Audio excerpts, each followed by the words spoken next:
Everyone, मैं शिवांगी। स्वागत है आप सबका मेरे चैनल में एक बार फिर से। आज मैं आपके लिए जो रेसिपी लाई हूँ वो एक औषधि है। हम बनाएंगे अमृतधारा। फ्रेंड्स, इसे आप अपने घर में बहुत ही आसानी से और कम इंग्रेडिएंट्स के साथ तैयार कर सकते हैं। फ्रेंड्स, इसे आप सालों साल स्टोर कर यूज़ कर सकते हैं। ये कभी ख़राब नहीं होती, बस आपको इसे रेफ्रिजरेटर में रखना होगा। तो चलिए बनाना शुरू करते हैं। हमें चाहिए 10 ग्राम खाने वाला कपूर, 10 ग्राम पेपरमिंट और 10 ग्राम अजवाइन का सत। ये सारी चीज़ें आपको किसी भी पंसारी की दुकान पर मिल जाएंगी। चलिए मैं आपको वेट कर भी दिखा देती हूँ। अमृतधारा बनाना बहुत ही आसान है। बस हमें इन तीनों चीज़ों को एक साथ एक कांच की जार में डाल देना है। जब भी आप इन तीनों चीज़ों को बाज़ार से लाते हैं तो ध्यान रखिएगा इन तीनों चीज़ों को अलग अलग ही रखिएगा, क्योंकि वैसे तो ये सॉलिड फॉर्म में होते हैं, पर जैसे ही ये तीनों चीज़ें एक साथ आती हैं ये लिक्विड फॉर्म में कन्वर्ट हो जाती है। ये देखिए, हमने तीनों चीज़ों को मिक्स कर लिया है और अब धीरे धीरे ये लिक्विड फॉर्म में कन्वर्ट हो जाएगा।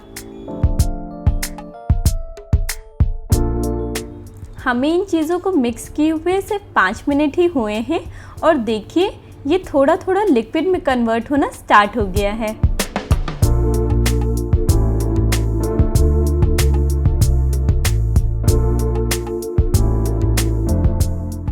दो घंटे बाद हम इसे चेक कर रहे हैं और देखिए हमारा अमृतधारा यूज़ के लिए रेडी है। अब इसे यूज़ कैसे करना है मैं आपको वो भी बता देती हूँ।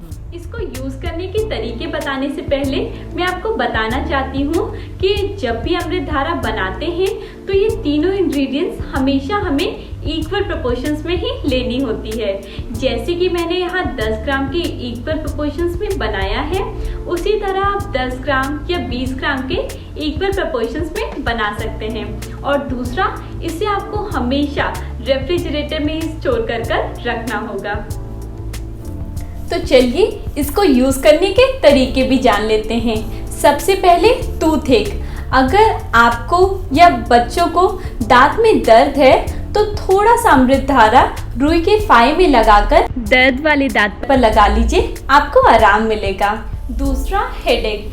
फोरहेड में कुछ बूंदे अमृतधारा की, ज़्यादा नहीं, रब कर लीजिए, आपको आराम मिलना शुरू हो जाएगा। सर्दी जुकाम, थोड़ा सा अमृतधारा नाक पर लगा लीजिए, बस थोड़ा सा ही लगाइएगा, ज़्यादा मत लगाइएगा वरना आपको जलन होने लगेगी। और थोड़ा सा अमृतधारा सूंघ लीजिए, आपको आराम मिलेगा। या कीड़ा काट ले तो बस थोड़ा सा अमृतधारा उस जगह पर रब कर लीजिए, आपको आराम मिलेगा। कि स्ट्रेस की लाइफ में बस थोड़ा सा अमृतधारा फोरहेड पे रब कर लीजिए, ये टेंशन रिलीवर का काम करेगा। और लास्टली, अमृतधारा तो बना ही नौजिया, वॉमिटिंग और लूज मोशंस के लिए है। लूज मोशंस में आप 2 बूंद बच्चों को शक्कर में डालकर खिला सकते हैं और 4 से 5 बूंद बड़ों को शक्कर में डालकर खिला सकते हैं। जितना भी दादी नानी से अमृतधारा के बारे में सीखा आपसे शेयर कर रही हूँ। फ्रेंड्स, अमृतधारा के बहुत ही अच्छे यूज़ हैं हमारी डेली लाइफ में। तो बस आप इसे एक बार रेफ्रिजरेटर में बनाकर रख लीजिए और सालों साल यूज़ कीजिए। फ्रेंड्स, अगर ये औषधि आपको अच्छी लगे तो इस वीडियो को लाइक और शेयर कीजिए और मेरे चैनल को प्लीज़ सब्सक्राइब कीजिए। Thank you, bye bye.